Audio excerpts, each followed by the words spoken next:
السلام علیکم ویورز۔ آج کا جو ہمارا ٹاپک ہے وہ ہے تعزیرات پاکستان کے دفعہ 186۔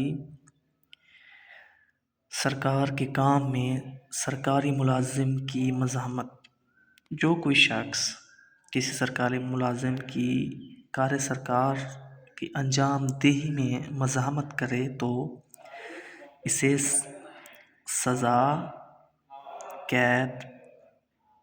سزائے قید 3 ماہ تک ہو سکتی ہے یا 1500 روپے جرمانہ یا دونوں سزائیں ہو سکتی ہیں۔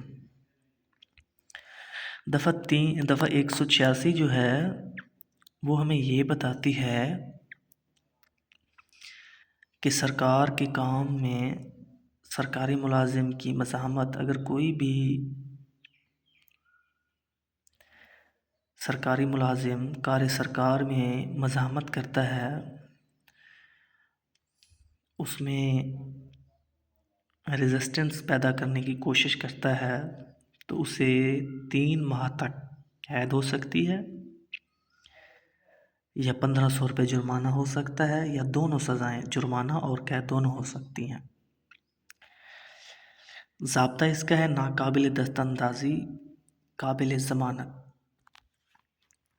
ناقابل راضی نامہ، قابل سماعت۔ مجسٹریٹ درجہ اول اور درجہ دوم کا جو مجسٹریٹ ہے وہ اس جرم کو ڈیل کرے گا۔